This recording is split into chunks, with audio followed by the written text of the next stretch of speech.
Este es el ministro de Justicia, Juan Carlos Campo.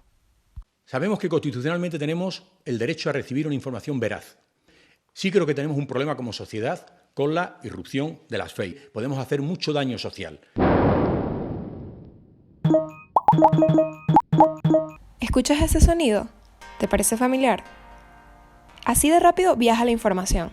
La nueva era de la tecnología ha facilitado la difusión de la información en cuestión de unos pocos clics. Consumir y compartir información se hace de forma inmediata y sin fronteras. Pero ¿cómo sabemos realmente si esta información es verdadera? ¿Cómo sabemos que no estamos produciendo daños con ella? Pero sobre todo, ¿qué son las fake news? El escritor Mark Twain dijo una vez: una mentira puede viajar por medio mundo mientras la verdad está poniéndose los zapatos. Las fake news son noticias pseudo-periodísticas. Pseudo significa falso. Su objetivo es la desinformación. Fomentan la ignorancia y la inconsciencia. Evitan que las noticias verdaderas y el conocimiento circulen. Las fake news se están desarrollando en un mundo de posverdad. La posverdad es cuando la realidad se distorsiona de tal manera que los hechos objetivos dejan de ser relevantes. Aquí adquieren más influencia nuestras emociones y creencias personales en cómo percibimos la noticia.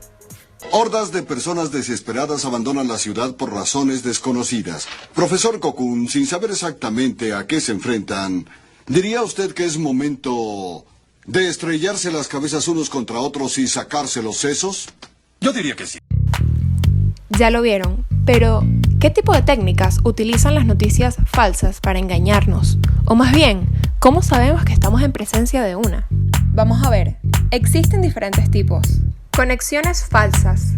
Son aquellas noticias cuyo título o imágenes no tienen relación con el contenido de la noticia y su fin es que el usuario haga clic en ella.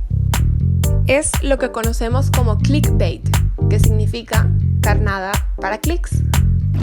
¿Qué va, brother? Se nota que eres nuevo. Así no vas a enganchar a nadie. Tienes que hacer más clickbait.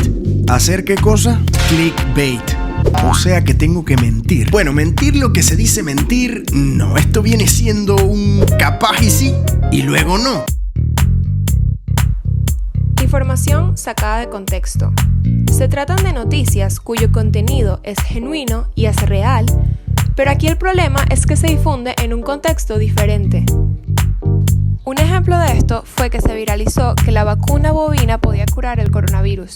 El problema es que sí curó un coronavirus, pero no el actual COVID-19. Contenido impostor. Es cuando se suplanta por fuentes genuinas. La información se esconde detrás de los nombres de las grandes marcas, de las grandes páginas web, de periódicos que generan confianza, incluso de bancos, y normalmente la finalidad es obtener tus datos. Contenido manipulado. Se trata de noticias que pueden tener información o imágenes genuinas, pero que se han manipulado con el fin de engañar. También tenemos que tener en cuenta el contenido fabricado, que está diseñado para engañar. Un ejemplo de ello son las cadenas de WhatsApp. Muchas de estas cadenas citan importantes fuentes, como las ONGs o como las compañías de renombre. Pero el tipo de información más peligrosa es el contenido engañoso, ya que incrimina a alguien de haber hecho algo. Es aquí donde podemos caer en cometer diferentes delitos. Clara Jiménez, la fundadora de Maldito.es, una fundación dedicada al fact-checking, nos explica uno de los mayores problemas de la desinformación. Esto es una noticia real y esto es una desinformación, porque esto no es una noticia, nunca ha pretendido serlo. Y sin embargo, a que se parecen un montón, parece que son el mismo formato, con su titular, su foto, no tenemos referencias que nos indiquen que una es verdadera y otra es falsa.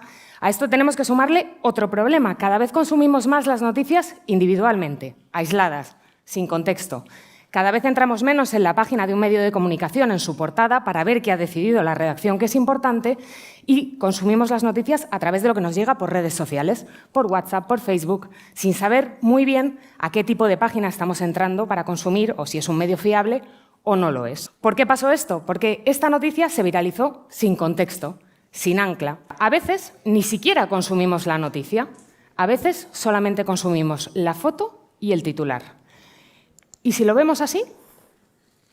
No tenemos ninguna referencia, no sabemos de dónde sale, no sabemos cuál es la fuente, no sabemos cuál es la fecha, no sabemos si es fiable o no. Es un titular, una foto, no hay link, casi no hay fecha porque ni siquiera dice el año y no tenemos ni idea de dónde ha salido. ¿Dónde ubica esto nuestro imaginario? ¿En una web creíble o en una no creíble? Pero, ¿será que tenemos algún tipo de previsión legal en nuestro sistema que imponga consecuencias a este tipo de conductas? Lo he dicho ya en distintos foros, a establecer un mecanismo que nos permita revisar si el instrumento de defensa de la sociedad es lo suficientemente fuerte y garantista para cumplimentar ese derecho al que tengo exigencia, que es el derecho a recibir una información veraz. Bueno, no, pero sí. No tenemos específicamente tipificadas estas conductas acerca de las noticias falsas, pero, según un informe reciente del Fiscal General del Estado, sí que podrían encajar en diferentes delitos. Para identificar el tipo de delito del que se trata, tenemos que tener en cuenta el contenido, como sobre quién se refiere la noticia y con qué intención ha sido difundida. Delitos de odio. Serán castigados con una pena de prisión de 1 a 4 años y una multa de 6 a 12 meses aquellos que públicamente fomenten, promuevan, inciten, directa o indirectamente, al odio, hostilidad, discriminación o violencia contra un grupo o contra una persona determinada, por distintos motivos, como su raza, sexo, identidad sexual, origen, etc. Estas penas aumentarán cuando el delito se haya llevado a cabo a través de un medio de comunicación social, por medio de Internet o mediante el uso de tecnologías de la información, de modo que aquel se hiciera accesible a un elevado número de personas. Recientemente se presentó una querella contra una mujer que había publicado un video en Twitter con el siguiente mensaje, afirmando que se trataba de menores extranjeros no acompañados en España. No solo es un mensaje de rechazo y denigrante al colectivo, siendo menores especialmente vulnerables, sino que es falso. El video no tiene lugar en España, sino en Brasil. Delito de descubrimiento y revelación de secretos. El 197 castiga el descubrimiento de secretos mediante el apoderamiento de documentos o efectos personales, intercepción de comunicaciones, así como también aquellos datos que tienen una naturaleza reservada, como archivos o registros, con el fin de descubrirlos o vulnerar la intimidad del otro. Esto, claro, sin su consentimiento. Si la desinformación está acompañada por este tipo de secretos, la difundimos, la revelamos y la cedemos, tanto en nuestras redes sociales como en otros medios de comunicación, podríamos enfrentarnos a penas de prisión de 2 a 5 años. Asimismo, podríamos cometer delitos contra la integridad moral. Según el informe de la Fiscalía, sucederían en casos de extrema gravedad. Las noticias falsas podrían infligir a una persona un trato degradante, menoscabando su integridad moral. Para ello, se prevé una pena de 6 meses a 2 años de prisión. Así es, por si aún no había quedado claro, mentir puede ser delito. El delito de las injurias se refiere a las acciones o expresiones que menoscaban la fama o atentan contra la propia estimación de la persona. Y no necesariamente estamos hablando de la fama de celebridades, sino la fama de cualquiera.